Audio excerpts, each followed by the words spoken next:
Good evening.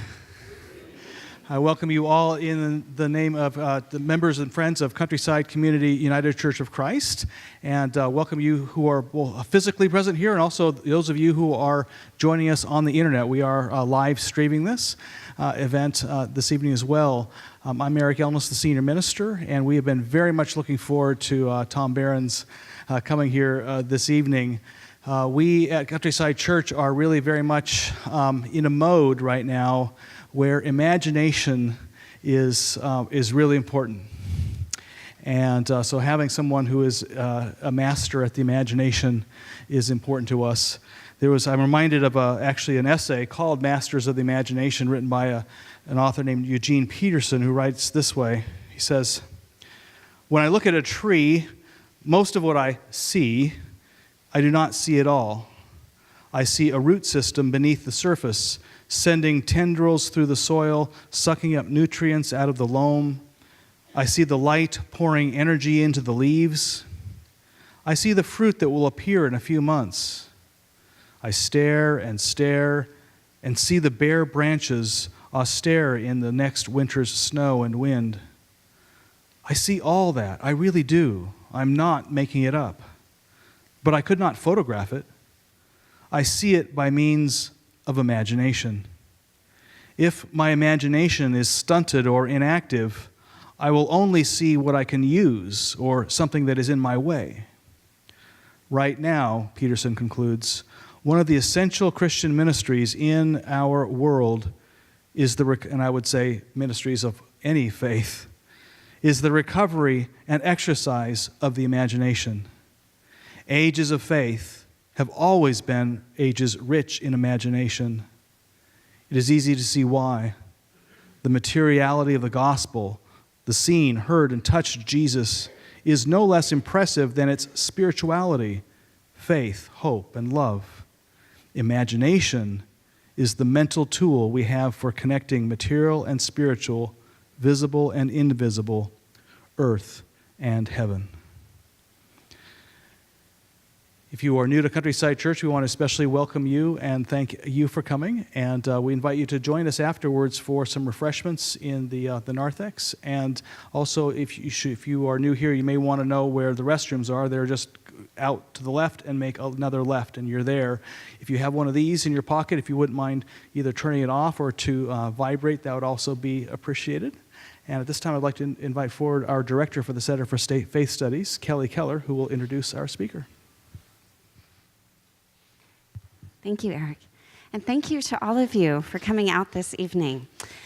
Center for Faith Studies has been in existence for 11 years, and we are about the imagination, about what it means to be a people of God who really dare to imagine that we can still experience God now. This season's theme is the mythic journey, serving beauty and hope in an everyday world.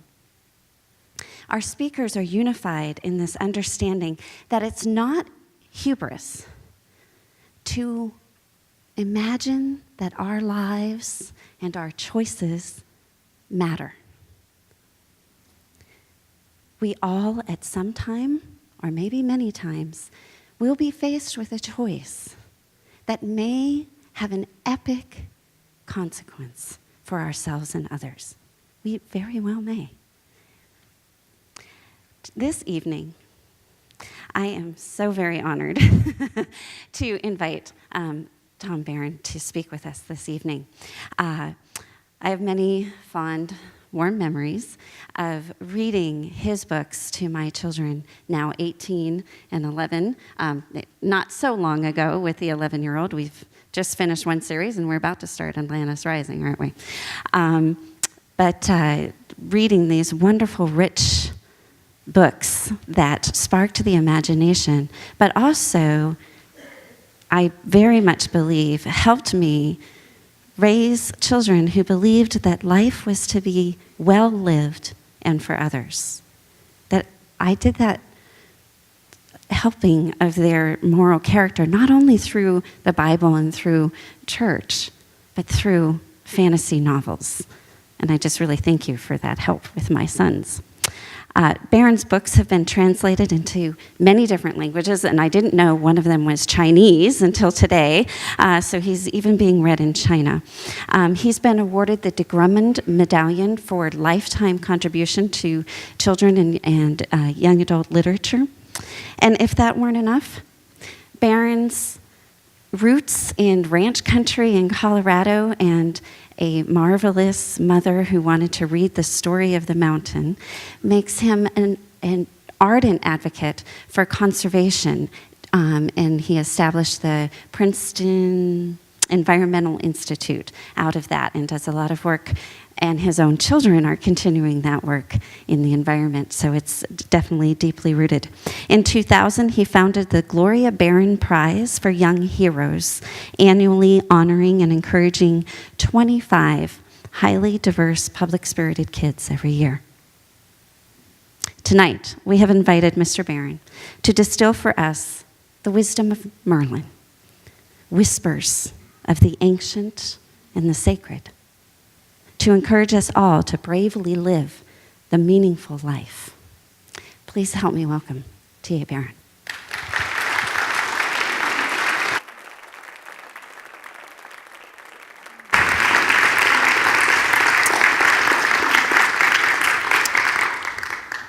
Thank you all so very much for that wonderful welcome. Thank you, Eric. Thank you, Kelly.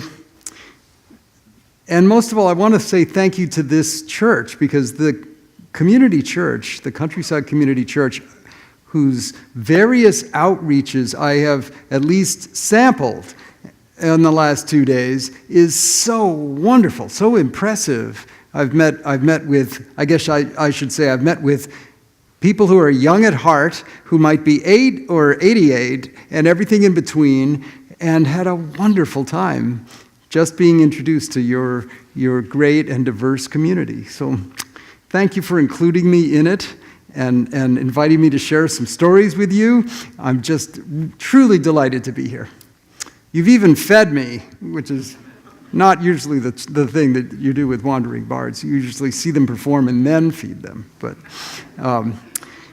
I'm delighted that I've been well fed as well as greeted so warmly and graciously by your whole community. Let me now just start by saying what I'd love to do with you tonight is to share some stories that are about where I've found the greatest inspiration. Honestly, my own pathway to God has been through these sources of inspiration. And they really fall into 2 large categories. One is heroes and the values that those heroes represent. And the other is nature and all that beauty and inspiration in the natural world. And we'll pull the 2 together and add a drop of imagination, and there we go. I will start out, though, by saying, even after more than 2 decades of doing this, 25 years of being a full-time writer, I still am mystified exactly how it happens. In fact, I think back to a dinner I had when I was just trying to write my very first novel that got published. Not to say that it was the first novel, but the first one that did get published. I was having dinner with a dear friend whose name you might recognize, a wonderful children's book writer named Madeline L'Engle. And we were having a spaghetti supper together in her apartment in New York City. And she said, halfway through, she was asking me about this book I had been working on. And she said, well, you know, Tom, there are exactly 3 rules to writing the perfect novel. And I was so surprised. I dropped my fork in my spaghetti and splashed spaghetti sauce on the table. And I was all ears. Tell me, what are those 3 rules? She said, after a pause, unfortunately, nobody knows what they are. So there she left me. That sums up all I know about the writing art. And the rest is simply to say that it's been an incredible journey and an amazing craft. And I will actually also mention that the very first novel I did write was after college. I was lucky enough to have a scholarship to study abroad. I was in England at Oxford, and I took a year after my first year at Oxford to spend every penny of summer job monies I had ever earned and traveled around the world. I spent the whole year traveling in Asia and Africa and Europe, and ended up coming back to Oxford about 40 pounds thinner, but with a great richness of stories and experiences from all those adventures, and with a manuscript for my first novel that I had written somewhere between the Trans-Siberian Railway and camping out in the Serengeti. I had written this novel. I worked for a trekking company in the Himalayas and all kinds of other adventures. But this novel, I thought, would kick off my great writing career. I had all kinds of high hopes. And so I sent it off to 32 different publishers. Now, by the way, sending off, this is the era way before the internet. So it's not just clicking a button that says send. It meant taking down to the Oxford post office these big hulking manuscripts, putting them in a box in each one and mailing them off to publishers in faraway North America.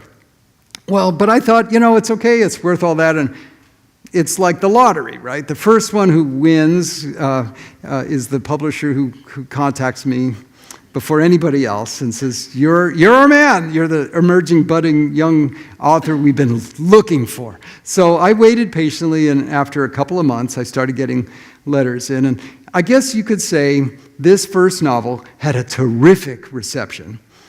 After about 6 months, I had collected, remember I had sent off 32 manuscripts. After about 6 months, I had collected 32 rejections. So I was completely shut out. I was 0 for 32. Not exactly the reception I wanted. That dream was just, vanishing in the horizon. And so at that point, I needed a plan B, which was when I came back from the UK, I got involved in a business, a private equity business in New York City, of all places, that was investing in environmental kinds of companies. And I ended up having a wonderful experience with that, and ended up as president of the company after about 7 or 8 years.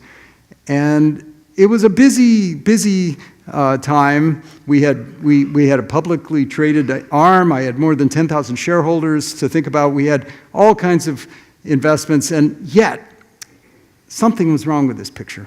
I would still get up at 4 or 4:30 in the morning just to write, just to sit at the little kitchen table in my little Manhattan apartment and just write. I'd write poetry, or I'd write character sketches of some of the people I had met that week in the office who were pitching businesses or wearing business suits and trying to sell something. And I had a lot of fun just doing that. And then I would put it all away, get on my coat and tie, and head to the office. Well, as busy as I got, I realized, 9 years had gone by since that novel had been rejected by everybody. And here I was still at the kitchen table in the wee hours of the morning before dawn, writing. What is that telling me? And I just, honestly, have always had such a strong sense of mortality, that life is such a gift. It should be used to the fullest extent to be what you can be. I was so increasingly troubled by that disconnect that the night before our annual meeting with the shareholders, I sat up and I talked with my wonderful wife, Curry, almost till dawn. Talked it through and came to a decision which to my great gratitude, she completely endorsed. I don't think I would have had the courage without that love from her. And then I walked in, gave a nice glowing report to my investors and the partners and shareholders, and then I finished the report with one small announcement: I quit. Goodbye. And you can imagine the reaction. It was a little bit of shock in that room. You could cut it with a knife. It was so palpable. And, people thought, oh, heavens, you're going to go join another firm or whatever. And I said, no, actually, I'm going to move back to Colorado where I grew up and see if I can actually write a book somebody might actually want to read. And that's when they really thought I was crazy.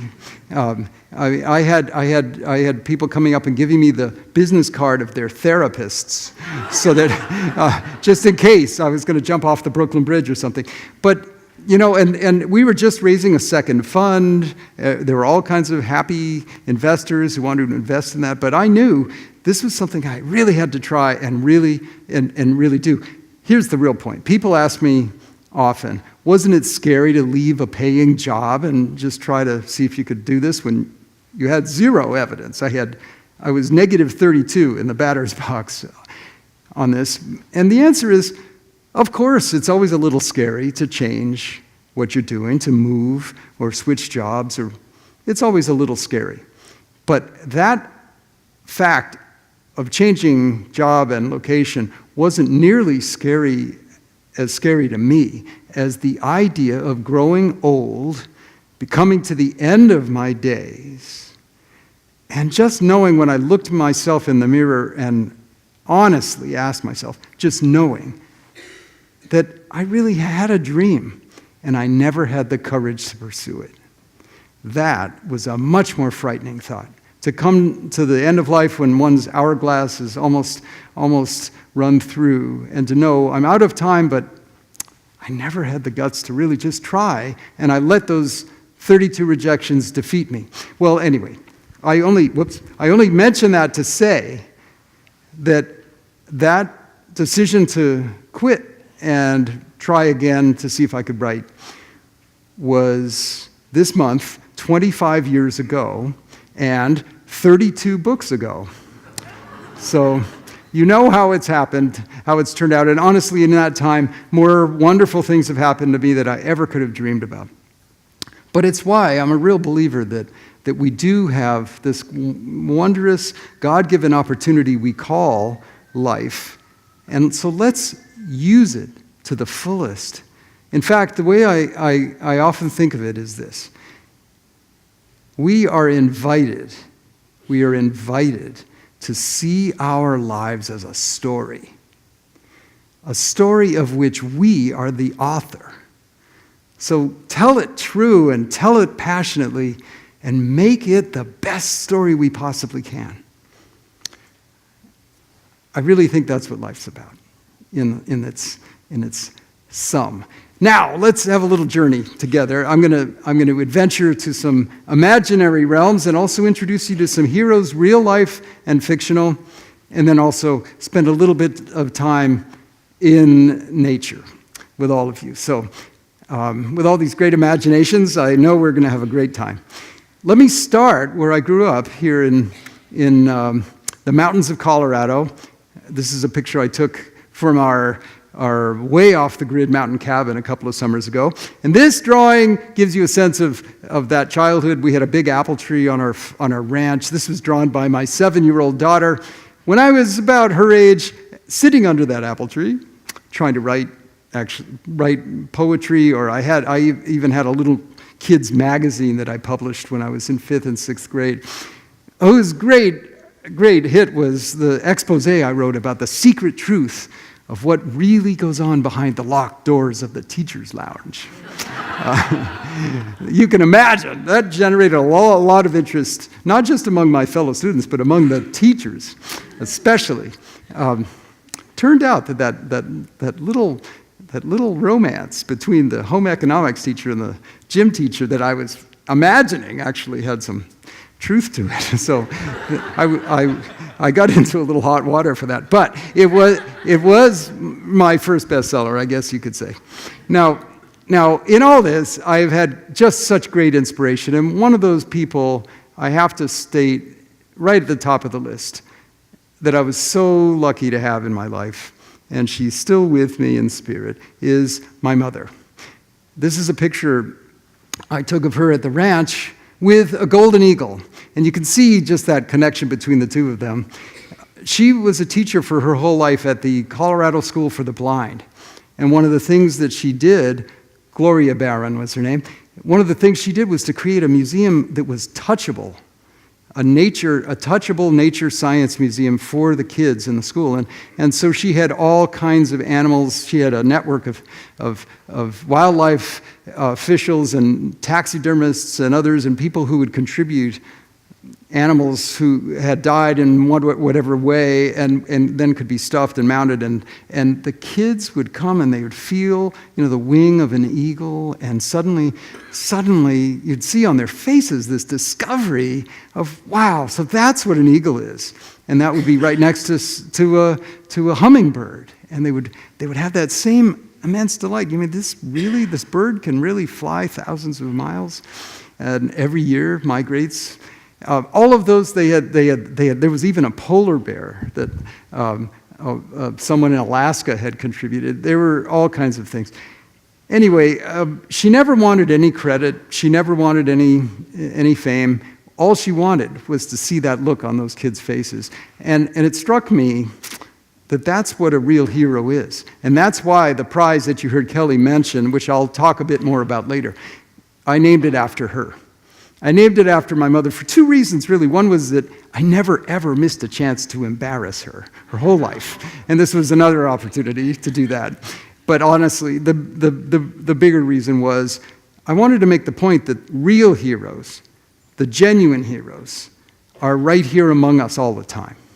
They are the people who do the acts of kindness and generosity and compassion, show courage and kindness where it's difficult, and never want anything except to make the world a little bit better or to help one other person.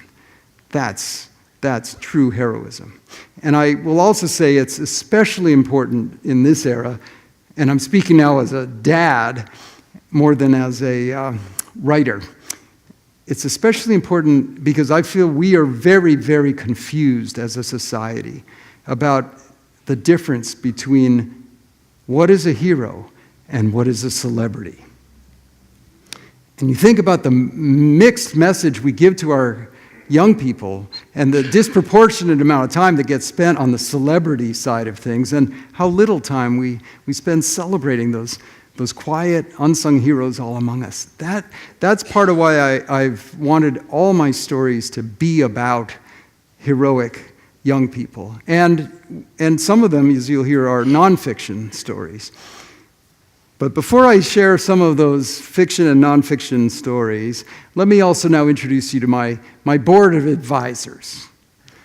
My great inspiration is from my family, these kids, and my wife, Curry, who's in the center of the picture. This picture was taken about 16 years ago, and in the Colorado wildflowers. You can tell there's endless amounts of humor and wonder and surprise in these kids, but of course, no mischief at all, right? I mean, look at that redhead, and you could see he would never, ever play any tricks on his dad, right? Anyway, they are now all 16 years older, but I must tell you, they're beautiful, wonderful people. My only complaint is that they have grown up much too fast. I wish I could have slowed it down. Now that you've met Curry and my children, I'd like to give you a brief glimpse of my other children. Yes, it's true. I have other children. These are my book children, or at least a smattering of them. And the reason I put it up here is just simply to say that there is a sense in which, although these children are not nearly as cute and adorable and fun or smart or spirited as the real thing, but there's a way in which, as a writer, I feel like each book is like a child, that you need to pour everything you have into trying to help that story become its best self, just as you might as a child, as a person raising a child. You want to give it a chance to really stand on its own and be its own person, and then you send it out into the world. And it creates its own community and its own stories. And every once in a while, you find that you're invited to a place where those stories have, like little boats, have landed. It could be Omaha, Nebraska. It could be Beijing, China. And so that's part of the wonder of writing books, especially books for kids. I will also say, before we move on, that the other joy of writing books for kids is that I get the most hilarious letters and I get everything. I mean, honestly, my Facebook page we have more than 100,000 people now on the page, and I get all kinds of great comments. I get boxes in the mail that have someone's sneaker that they want me to sign. Some of which smell really bad, by the way. I'm not sure how they put it onto the UPS truck. It smelled so bad. But I'll share with you a couple. I shared last night with a few people here, but they still make me chuckle. One is, I got a letter from a girl in California last summer who said, "Dear T.A. Barron, I came to hear you at the public library in San Diego with my mother. She brought me because she thinks I like your books," which I do, but that's not really why I came. The real reason I came is that I have always wanted to write books myself, but I never really thought I could do it until now. Now, freeze the frame. At this point, I had that happy, glowy feeling, that kind of goofy look on my face probably, that I had done something to help encourage this young woman to do what was in her heart, write her own stories, and that felt great. And then I made a colossal mistake. I kept reading her letter. Remember, she said, "I've always wanted to write books, but I never thought I could do it until now." Then she added, "Because now that I have heard you speak, I know for sure you really don't have to be very smart after all to write books." So there we are. I'm still chuckling over that one. There's another one that's pretty funny that happened last year. There's a boy in Pennsylvania who wrote me. He said, "Dear T.A. Barron," he started, by the way, in a way that probably is not advisable to start if you're writing a letter to a writer. He started by saying, "Dear T.A. Barron, I hate writing you, but my teacher made me do it." And then he said, "She told me that I must," and then he put in quotes, he said, "you must do this assignment." And the quote is, "You must write to a living author," end quote. And then he said, "And so, if you are still alive, please answer these 5 questions so I don't flunk my middle school." Anyway, he did say please, so I was happy about that. I did decide to answer him, by the way, but not as me. Instead, I answered him as the ghost of me. So it was something like, "Mwahahaha. This is the ghost of T.A. Barron from the back of beyond." Anyway, I had a lot of fun with that. But this is the core truth, is that I have such joy in getting to share these stories, and so many surprises along the way of people who have been touched by them, and in surprising places and surprising ways. I feel like I really am the luckiest guy on the planet. It's also the hardest job I've ever had. I work harder at writing books than I ever did at the running of a business or building a log cabin or teaching school, any of the other jobs I've had. But it is joyous labor. So let me share now with you some of the imaginary journeys from some of my books. I'm going to start with the inspiration from heroes and a story that some of you may have heard about. It is the story of the great wizard Merlin, who really was the original wizard in all the cultures of humanity. Wizards have been told and retold, and we know many of their names, people like Gandalf or Dumbledore. But the original wizard was a fellow named Merlin, who bubbled up in the Celtic lore in the 5th and 6th century AD in Great Britain, in the oral traditions, and then it was set down in the Welsh Mabinogion, and ultimately spread to Geoffrey of Monmouth and many others, Shakespeare, Tennyson, and many others, and ultimately was then given a brand new life in the 20th century by T.H. White and Once and Future King, one of my favorite books. But in all of those stories, with very few exceptions, Merlin is an elder wizard. He's that great ancient wizard who can turn King Arthur into a fish or a hawk or even an ant. He also can travel through time. But more importantly, he has a sense of humanity about our weaknesses and our vulnerabilities. And he also, at the same time, has a sense of our possibilities, our inner capability to rise up and reach for the stars and do things that are absolutely beautiful. We have the capacity to do any number of things, and Merlin really understood and really felt for humanity. There was a deep, loving wisdom in him, as well as a quirky sense of humor. And I wanted to find out more. Instead of writing another story about the elder Merlin then, I realized what I really wanted to do was tell the story of his youth. So I started on a journey that begins not with a great, powerful wizard. In fact, those of you who have read my Merlin saga know that the very first page of book 1, which is the one that you see up on the screen, the very first page of the very first book of the 12-book now Merlin saga has not a wizard but a boy who is half drowned, barely alive, who is spat out by the sea just like a piece of driftwood. He lands on some rocks and hits his head, and when he finally comes to, he hears the seagulls screeching, and he smells that briny breeze off the water. He feels sick and weak, and he barfs seawater, and he tastes the sand on his tongue, and even then, he knows that he feels that the sea is trying to pull at him, at his torn tunic. The waves are grasping at him as if they want to drag him under the waves and drown him. And so with all his strength, he crawls a little bit higher on the shore. And when he gets up higher on that shore, he sits up and he knows he has survived some sort of a terrible shipwreck. But in that same moment, he also realizes something even worse has happened to him. Even worse than washing ashore and almost drowning. And that is that he has lost all of his memory.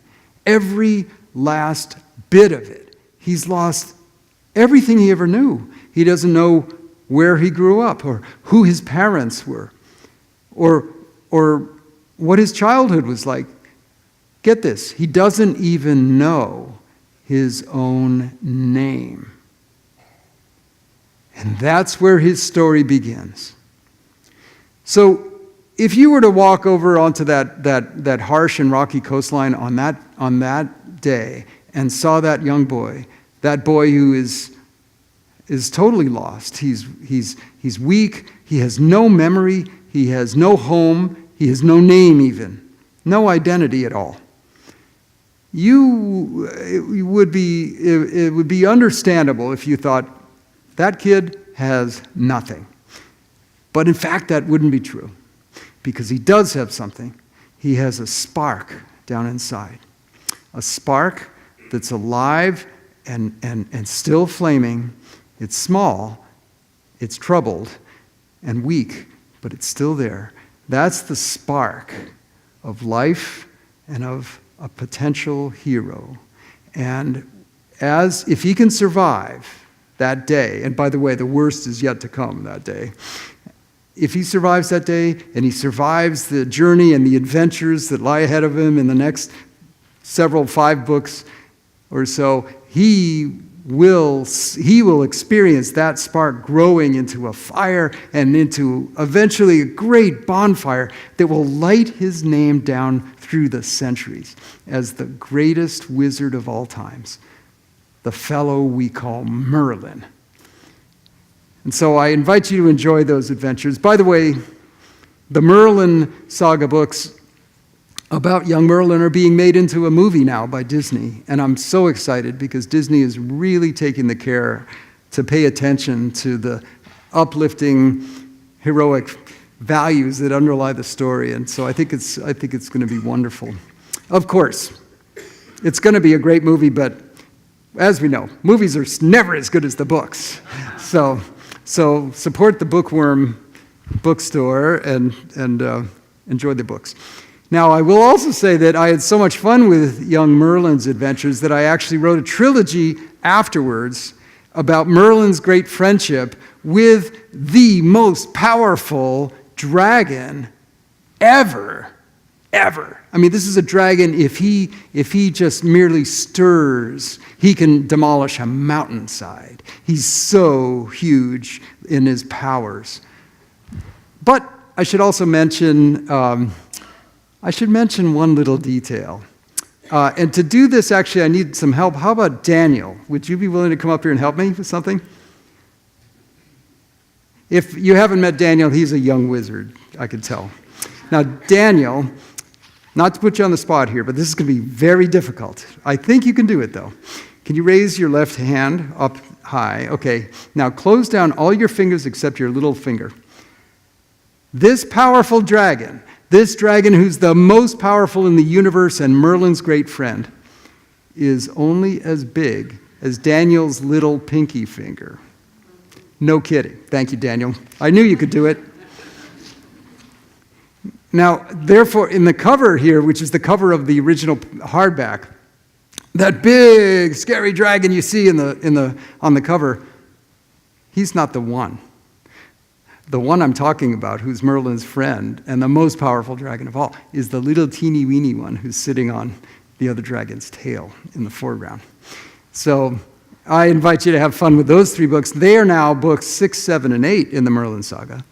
And then finally at the end is a trilogy called The Great Tree of Avalon, which was by itself a New York Times best-selling series. That trilogy is for the reader who really likes a big, sprawling, epic fantasy of the scale of The Lord of the Rings. The Great Tree of Avalon trilogy is that. It's about Merlin's world, but 1,000 years later, after Merlin. And it's up to 5 different brave young people from very different lives to dig deep and find in themselves all those qualities that can make miracles happen. And so I'm hoping you'll enjoy those stories too. Altogether, there's 12 books in the saga, and including that 12th one is a reader's guide to all the secret backstories of more than 200 characters and places and magical objects that are all through the books. So if you have a young wizard in your life like Daniel, that's a book you might enjoy. So those are the 12 books of the Merlin saga. Now I'm going to switch gears and just give you a sense of a whole different hero in a different trilogy. This is the trilogy that is known as the Heartlight Trilogy. And that image that you see on the right side of the screen is the fat volume that has all 3 stories. There's 3 novels that feature a heroic teenage girl named Kate Gordon. She has all kinds of adventures. One of them takes her off to another galaxy to rescue her grandfather, who's the person she loves more than anyone in the world, and who is a world-famous astrophysicist, but he's tempted to do something very dangerous with his life to prolong his own mortality. And it takes the wisdom of a 13-year-old girl who loves him, just loves him, to pull him back. So you'll see the stories in there. That's because that first book is called Heartlight. The trilogy is called the Heartlight series. But I think if you can imagine a girl whose love for her grandfather is strong enough to change the course of the stars, then you have a sense of that book. Literally, as well as metaphorically. In those adventures, she also has a few other journeys, like down to the bottom of the sea to rescue a treasured magical object that is resting on a sunken Spanish treasure ship. She also journeys back in time in one of the books that's called The Ancient One, that is a story of Kate finding the secret truth of what happened to a lost tribe of Indians in the Pacific Northwest. What she has to do it in short order to save the town in Oregon where she is. and the people she loves. That's why I've also put up here the cover for this there's a new edition for the ancient one separately as a book. It's become so treasured by enough people that Penguin, my publisher, is reissuing it apart from the Heartlight Trilogy, just on its own. So I hope you may enjoy those adventures of young Kate. And finally, I'm going to just introduce you to one more of my fantasy journeys. And this is about Atlantis. But it's not the Atlantis that you have heard about. It is the Isle of Atlantis, the same place that Plato first described more than 2,000 years ago in his dialogues. It's the same island. The island that in Plato's description, we've all heard the story, various versions of the story, where there was a civilization that became very powerful, and then because of its own moral corruption, fell apart and was destroyed by the sea. That story of the lost civilization of Atlantis is one of the most famous stories worldwide. And I've loved that story. I always have. As tragic as it is, it's so powerful and beautiful and leaves you yearning to know more about Atlantis. But I realized, that if I were going to write about Atlantis, I didn't want to just retell once again for the 800th time a different version of the destruction of Atlantis. I wanted to tell instead the story of the creation of Atlantis. And so I've written a trilogy. Books 1 and 2 are here, thanks to the bookworm, but book 3 will come out soon in 2016. And this trilogy together begins with Atlantis Rising, the story of how the most magical, wondrous place on earth was created. And it actually is a young woman named Atlanta and a young man named Promi, each of whom have mysterious and troubled backgrounds, but each of whom have to rise up with great strength and show the courage and compassion and wisdom to ultimately save themselves and the place they love. And in the course of it, they wind up creating the most miraculous place on earth, Atlantis. Now, even as in the triumph of Atlantis being created, yes, there are the seeds of its destruction, and you'll see in books 2 and 3 how that unfolds. And yes, at the end, Atlantis will be destroyed, but with a twist. I will just say this without revealing too much more, since I know there's at least one book reviewer in this audience, that in the 3rd book, Atlantis will be destroyed as it must, but it just might be possible that the best part of Atlantis is able to survive and is still here with us now. So I'll leave it to you to find out. And so there is the original, there's Atlantis Rising, now available in paperback as well as hardback. Here's Atlantis in Peril, the 2nd volume in the trilogy. And now before I move on, I would love to share with you a video that's a 1 minute trailer. It's like a movie trailer, but it's about that book, Atlantis Rising, that some devoted fans in California made. And I thought it was so wonderful. And they took the map, my hand-drawn map. I always draw my own maps, by the way. It's part of the fun. And I save it to the very end of the writing process because it's just so much fun. I need it as an incentive to get through the hard work of writing the 400-page novel. But when I do, I just love it. So this is, they took my map of Atlantis and then made it 3-dimensional, as you'll see. So I hope you'll enjoy this little trailer about Atlantis Rising.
Well, I hope you could feel the fun and the drama of all of that. I must tell you now, you've heard a lot from me about some fictional characters and heroic journeys of characters of the imagination in imaginary realms. But I firmly believe that just like young Merlin, who washed ashore on that dark and frightening day, every one of us feels washed ashore at some point in life. And there's a real metaphor in that just like that boy who had that magical spark down inside, that spark of life and heroism inside himself, every person has that. Every person from every background. And that's part of why I do love writing stories that are all versions of the hero's journey in all these fantastic, wonderful places. It's a great deal of fun and adventure, of course, but what it's really about is that idea that anybody from any background who is washed ashore in life has that capacity to rise. So I think you've heard that theme many times, and you would actually see it in my younger children's books too. I'll only call out one of them, which is that the book in the upper left, the book called Tree Girl, is a book about an 8-year-old girl named Anna who has to do something very, very brave to find out who she really is. And who she is will surprise you. That discovery of who she is means you'll just have to read the book to find out.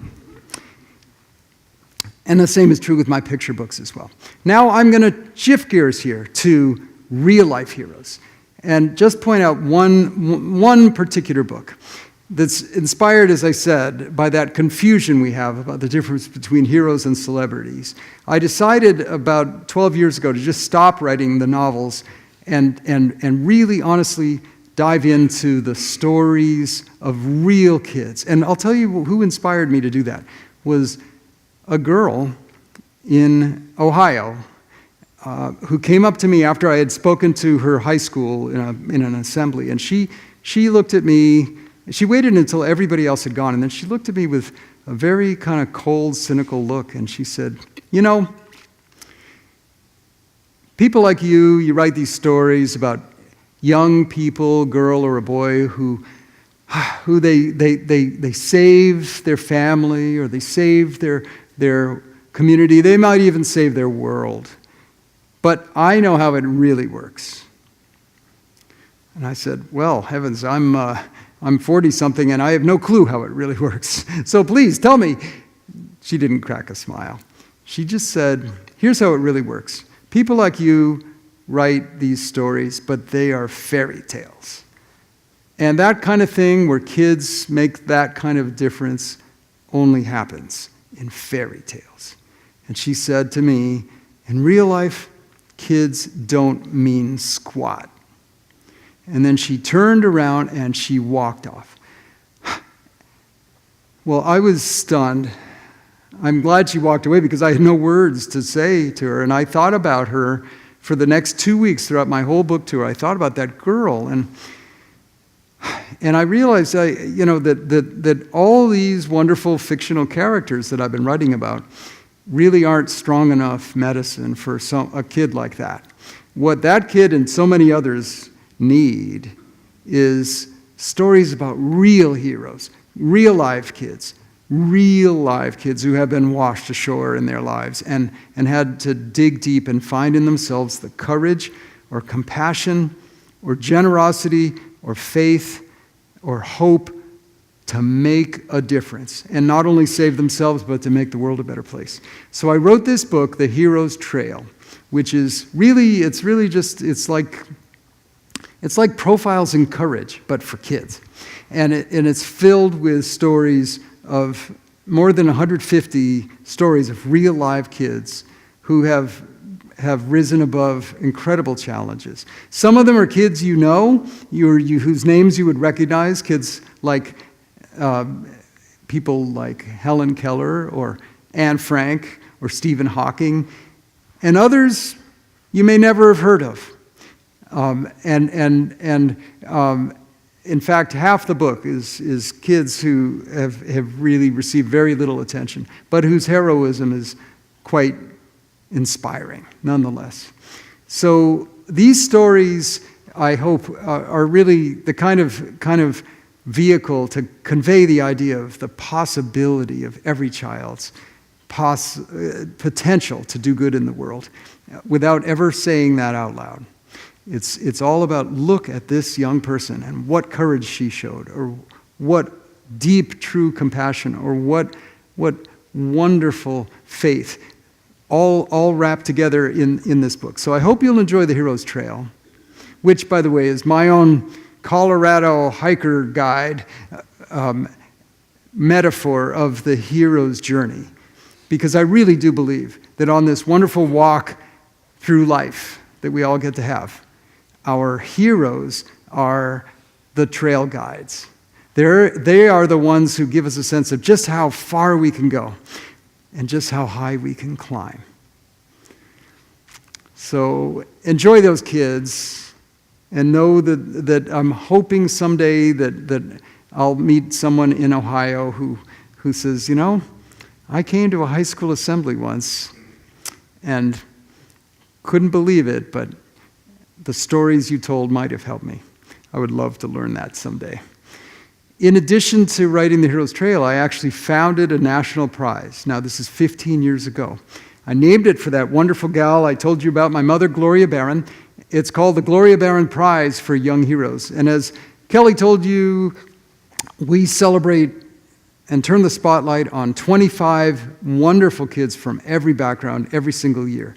And the winners get a scholarship that they can either apply to their college education or to their service project, or some of both, as they choose.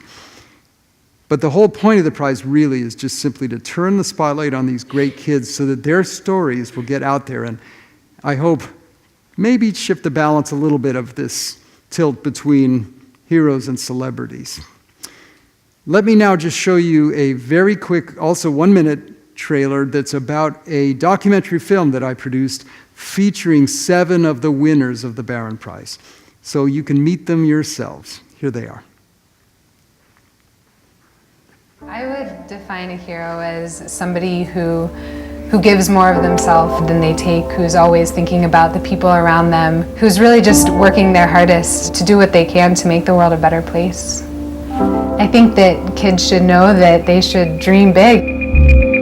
Dream Big, the inspiring young heroes of the Barron Prize, profiles a diverse group of passionate young people who are making the world a better place. I think heroes have always been important, but they have never been more important than now. One person can make a difference. No matter how small your action may be, you can make a difference.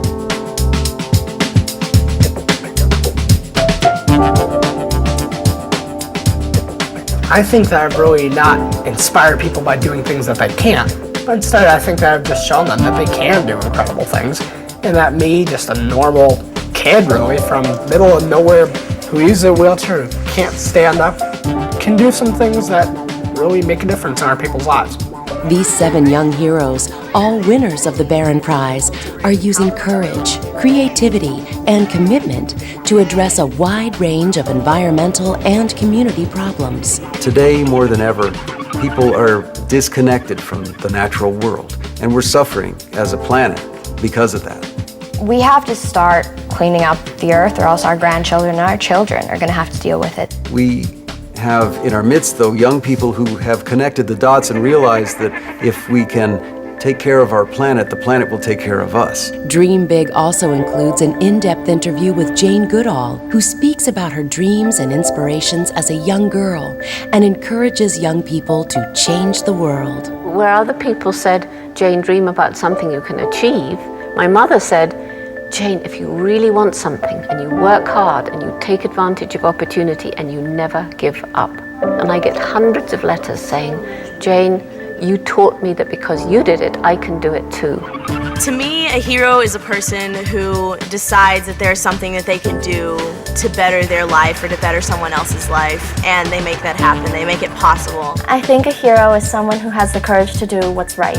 It's perseverance, courage, humility, humor, faith, hope, all of those things. That's what really makes a hero. Each young hero shares a unique story of dreaming big, overcoming obstacles, and affecting change. I had this idea, this huge idea, but in order to get anywhere, you have to take the first steps, and that's what I did. And each of them demonstrates the power of one person to make a difference.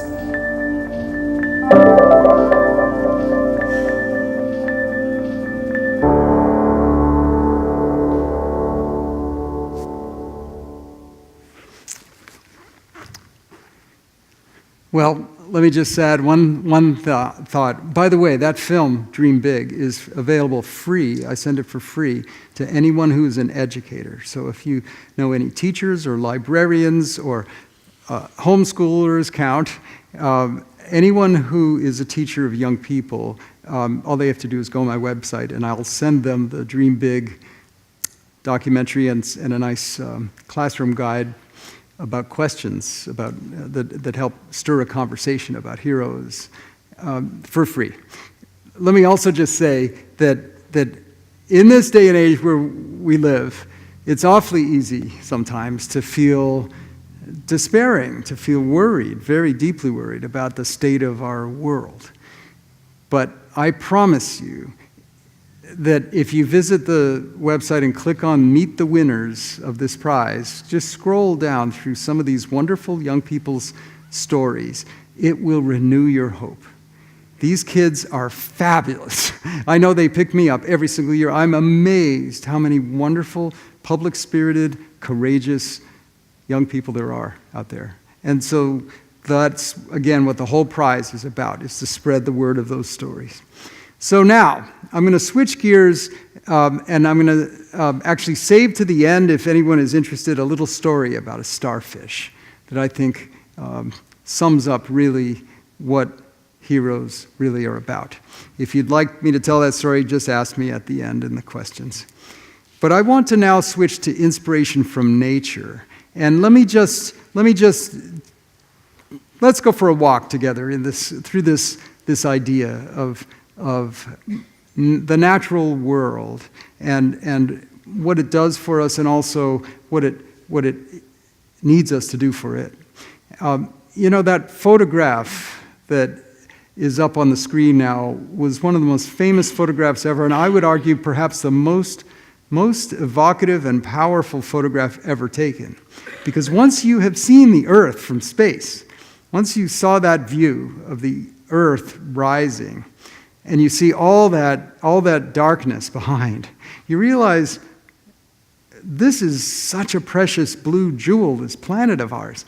We just have to take care of it and bequeath it to our children and their children in as good a shape as we got it. Now, at the same time, down here on Earth, we have these wonderful places like that wildflower meadow in Colorado. And I must say that the great thing to me about nature and being out in nature is it is to me where I feel closest to God. It is to me the one place where I feel infinitely small and extraordinarily large at the same time. I know you understand what I mean. It's an amazing thing to feel so humbled and reduced by the grandeur of nature, or by the swath of the stars that I see on a Rocky Mountain night, or the wonder of an ancient forest, or walking on the shore and seeing the waves crashing, or here in Nebraska when I've visited the migration of the sandhill cranes there in Grand Island. It's an amazing experience, and you feel very small and humbled when you're there, and at the same time you feel enlarged by its majesty and its beauty, because we are all part of that creation. We are part of that too. So that's why nature to me is just such a gateway into the Spirit. And it's always been that way for me. In fact, I remember when I was a kid walking on our ranch, I was in one of the back fields, and a flock of Canadian geese flew right over me. And I remember realizing, because we had studied the migration route of the Canada geese in school, I remember realizing, wow, Those geese started their journey way up in British Columbia, and they flew down over these wonderful places like Banff and Glacier National Park and Yellowstone, and now here they are flying over our ranch, our meadow. And I remember thinking, I was about 12 years old, realizing suddenly that those geese, by their migration, by the very beating of their wings, they connected me with all of those places, with all those wondrous places on our continent. And that's the first time I ever consciously realized how nature connects us across time and species and with our fellow creatures and all these wondrous places. That's why when I write about nature, part of what I try to do is bring those connections to readers. And by the way, it doesn't matter whether I'm writing about a real place like that Rocky Mountain meadow or an imaginary place like that island in Cairo where Merlin washes ashore, or Atlantis, or any place else. I want those places to feel so real that all 5 of our senses are enlivened and we can really feel like we're there. So that if you go to those places in my books, you can be there too. And you can share in that adventure and really feel it's happening to you. So that's my job description in a nutshell as a writer. Now, ultimately, I hope to convey something of the feeling that Winslow Homer conveyed in this wonderful painting that he did of an old Adirondack guide leaning up against an ancient pine tree. And as you see him looking up into those branches, you have a very similar feel, I think, to that look that my mother had as she looked into the eyes of that golden eagle. In fact, the name of this painting is Old Friends, which tells you quite a bit. That's what I hope to convey. So let me just conclude this segment on nature as inspiration by talking briefly about one of the most cherished tales ever told, and that is the story of Noah's Ark. Now, Noah's Ark, as we know, it's a very powerful story, and it's first and foremost, it's a story about the power of faith. But I think it's also something more. It's also something else, which is a story about how important it is that we cherish our fellow creatures. Because if you think about it, if God beseeched Noah to go through all of that trouble and do everything he did in order to save 2 of every kind of creature, how can we do anything less? So it is truly, I think, an environmental parable in the Old Testament.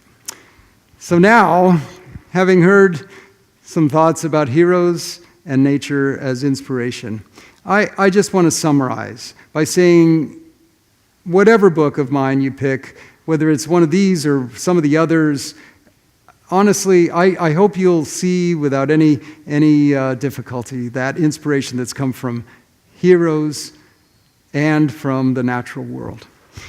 And there's probably no book that better exemplifies that than my newest book, and I just would like to finish by sharing it with you. It's a book called The Wisdom of Merlin. This is a book, by the way, that came about in an odd way. I was asked, actually, to go back to Oxford and give a lecture, which was a little surprising since I truly spent most of my time at Oxford studying the hiking trails of Scotland. But anyway, they decided that they wanted to hear from me. So I thought, and they said, just say something wise from your life. And I thought, that's going to be tricky. I really don't want to be up on the podium telling people my wisdom. But you know what? I'm 60-something, so now I do have a few things I would like to pass on and say, but I don't feel comfortable being up there on the podium saying them myself. So I'm going to ask my old friend, Merlin, if he would be the speaker. And so this little book is the result of that speech, and what it is an imaginary conversation that you have with the great wizard Merlin. And you wind up in his crystal cave and you ask a question, not a difficult one, something easy, just what is the meaning of life? And he, to your surprise, perhaps, answers that question can be answered in just 7 words. And here's what they are. And then the book has 7 short chapters, one each about the words. So let me now give you a quick trailer about that book, and then I'd love to conclude with actually a little reading from the book itself. Here it is, The Wisdom of Merlin.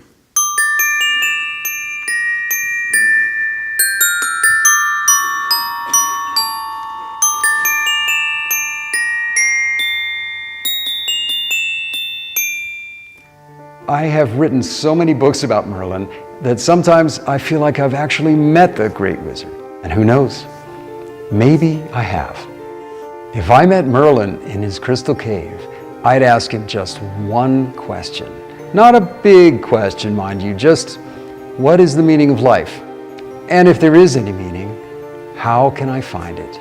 He'd look at me with eyes both very old and very young, and he'd say, "That won't take long, lad. The answer has just 7 words. And they are the most magical words in the universe." He'd talk about each of those words, plus one more word that empowers them all. In what he revealed, there would be a hint of an answer and a touch of Merlin magic.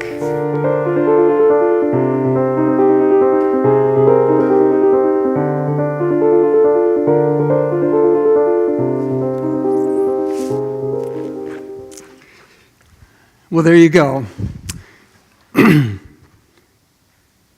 Now, if you'd like, I'd be happy to read you one little segment from the chapter in The Wisdom of Merlin that is called Courage.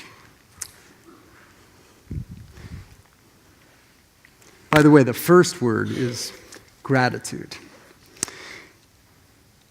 Courage is essential. How else can we dream of who we can become and what we want for the world? And it also takes courage to turn those dreams into reality. You see, life can have great meaning, but only if we discover that meaning for ourselves. Meaning can't be bought at any store, and it can't be handed down like a coat that someone tells you will fit perfectly before you've even tried it on. No, meaning must be sought and earned and made one's own, all of which requires courage. Have you ever stopped to wonder why we have free will to make our own choices, some wise and gracious, some just plain foolish, and some catastrophically bad? It's because our choices matter. They define who we are, what values we live by, and what aspirations we honor. And if our choices matter, then we ourselves matter. Think of your life as a story of which you are the author. Using whatever materials you have and whatever inspiration you find, make it a story that truly belongs to you. Tell it honestly, tell it passionately, and make it the very best story you can. And then go out and tell that story with courage. Thank you. Thank you. Thank you all. Thank you all. You've been a wonderful audience, and I can't tell you how much joy it's given me to be among you this couple of days, and thanks for the great welcome. We have time for just a few questions, maybe 3 or 4 questions, if there's questions from the audience. Right back there, yes. Yes, in the back. Oh, good, we're going to have a microphone. Yeah. First, it's just so neat to have you here. Thanks so much for coming. This question originated from my daughter, and I'm pretty curious too, and we're both very serious about finding out your answer, if there is one, and forgive me if you already alluded to it in one of your books that I haven't read yet. It's a 3-part question. Do you believe unicorns ever existed on Earth? If so, are any of them still alive? And if so, where do you think they're all hanging out?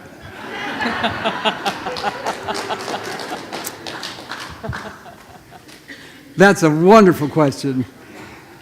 You can tell your daughter that I like her already for asking that question. Let me just say, I'm not a biologist, so I cannot say for certain whether unicorns have actually existed on this earth. But I will say it really doesn't matter, because they most assuredly exist in our hearts and minds. And they are so real in that realm of the imagination, I don't think it really matters whether they had a biological beginning. They are very real. And you can tell her, by the way, she will find them in both Merlin's magical Isle of Finkyra and in the Great Tree of Avalon, and also, by the way, in the Atlantis Trilogy, as you'll see. So there are several of them scampering about in those tales, and many, many others. Thank you for asking that. Great question. Who else has a question of any kind? Yes, young lady, what's your question? Whatever happened to the first book of the 32 that you wrote and sent off? Oh, whatever happened to that first book? Well, the truth is that book is still in a drawer, and it should be. I really, I learned now that book was a beginning, and I had a whole lot more to come to learn about writing a novel. Even though I still can't answer what those 3 essential rules are, I can tell you that I know a little bit more about the craft, and it was a beginning, but it's not nearly good enough to publish. At the same time, a lot of people have been knocking on me to get it published or rewrite it, and even my editor at Penguin has been pleading with me to give it another life. And so who knows? I might decide to pull it out of the drawer someday, but it'll have to be a completely new, rewritten book. But it did the service, not just the book itself, but those rejections did me the service of teaching me that here I was a decade later almost, and I was still wanting to write. That yearning was strong enough that it made me feel, there is something I need to do about this. And I would much rather try and fail again than never try at all. So it's already played its role. Yes, young man, what's your question? Thank you for the compliment. I'm interested in your take on about nature and us being caregivers of this beautiful planet we call home. I'd like your opinion on something that puzzles me. And one is, it goes along with the whole story of Noah and preservation and taking care of what seems to be believed to be God's creation, right? Yes. Native cultures worldwide have a very strong connection to Earth, yes, and extreme respect and harmony with it. And then modern society, civilized people who, no offense to anybody here, but who are church goers and read the Bible and believe that God created the world, have a extreme, not everybody, but a lot of people have extreme, and not some, I think it's a lot, but given the condition of the planet. So what's your take on that? Why is this disparity in which primitive cultures are doing more right to the planet than modern society? What's your take on that? That's a very important question. I'll tell you my view on that. I think we often can be caught up in our human-created societies and lives, and we can be deluded by the kind of power that we do have to where we actually can step aside and think we are separated from nature, but we're not. If nature turns off the spigots for clean water, we're all in trouble. If nature turns off the way that we breathe, we're all in deep trouble. We have a climate that's very much affected by human behavior. We have all kinds of reasons to be paying attention. And I will say this, that the ancient traditions, including the earliest traditions of the Judeo-Christian world, understood that there really is a connection there. If you read Genesis, you'll see that Adam and Eve are charged with the taking care of the Garden of Eden, the tilling and the keeping. And it's not just the tilling, it's also the keeping, equally important. That's where the concept of dominion that I know I'm sure you've talked about in church discussions comes from. That idea that humanity, with all the benefits, the graces that we've been given, also carries a responsibility to take care of our fellow creatures. I think, honestly, it's about really stepping out of ourselves and remembering how important the natural world and the systems all around us, as well as our fellow creatures of all descriptions, really are. Not just to us, but to God, and to the total, complete wholeness of this remarkable, beautiful planet.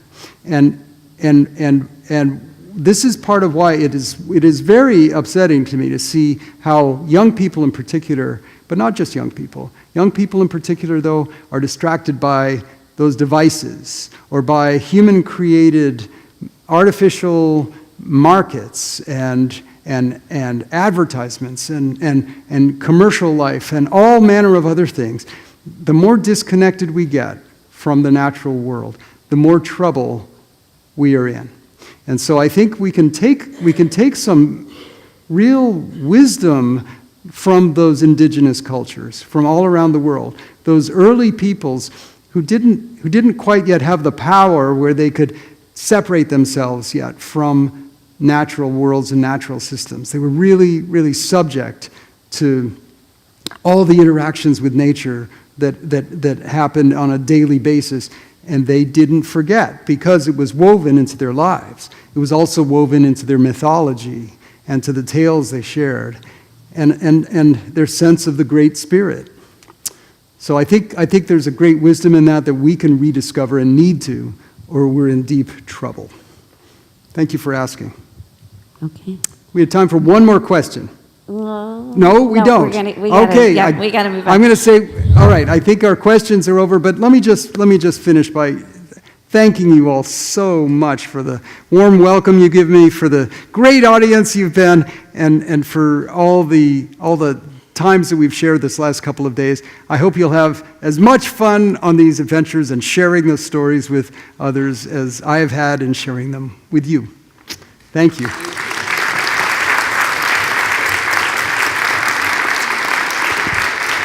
Pleasure. I'm going to allow Tom to walk out to. Do you want the star story? Yeah. Okay. Is it the Lauren Isley story? Starfish story? All right. It'll just take me 2 minutes, and I promise you it's worth it. It's a story that was first told to me by my mother, that same Gloria Barron, when I was 7 or 8 years old, and I've never forgotten it. It's a story about a girl who lives by the sea, and every day she takes a little walk along the seashore. Every single day she discovers something new that the sea has washed up overnight. It might be a piece of driftwood. It might be a twisted bit of kelp. It might be a seashell. But one day on her walk, she's coming along the seashore and she sees the sea overnight in some cataclysmic storm has washed up hundreds, or no, maybe thousands of sea stars, of starfish. The beach is littered with them, just so many of them, you can't even walk without stepping on them. And she knows that those starfish will die of suffocation unless they can get back in the water. But there are so many of them, there are just thousands of them, and she's only one girl. And so she stops and lifts up the first starfish that is at her feet. And it's in looking at it up in the air that she feels a sense of connection to it. She's thinking, that starfish, you are one of God's creatures just like I am. What can I possibly do, though, to help, to save you and the others? What can I do? And just in that moment, as she's holding up the starfish, a friend of hers, a boy who also lives by the shore, comes walking down, and he sees her holding the starfish. He sees the beach littered with starfish, and he says, "What? Are you kidding? Are you crazy? You can't do anything to help this. Look at the size of the problem. There is no way you can make a difference." And so you know what that girl did? She took the starfish that was in her hand, and she turned around and she threw it out back into the ocean. It splashed into the waves, and then she turned back to her friend and said, "Well, I made a difference to that one." Thank you. Thank you all so much. Thank you so much. We're going to allow him to, Tom, you can go out to the book table. We're going to allow him to get out first, and then if you, Bookworm is out there so graciously, Beth Black and the Bookworm staff, if you'd like to pick up any of the books and get them signed by Tom. But also we have coffee and cookies, and we most definitely want you to stay for a little bit and chat with each other and enjoy some coffee and cookies and fellowship time. Thank you again for coming. Oh, also you do have evaluation cards in your programs. If you would take a moment to fill those out, there's a basket at the Information Center. And last but not least, November 12th, astrophysicist, speaking of stars, Lucianne Wakowicz is going to be here. She's a planet hunter, and she's going to be talking to us about searching for life on other planets. And we're certainly seeing things in the news, and she'll have all sorts of information for you about this amazing universe. So thank you again for coming tonight.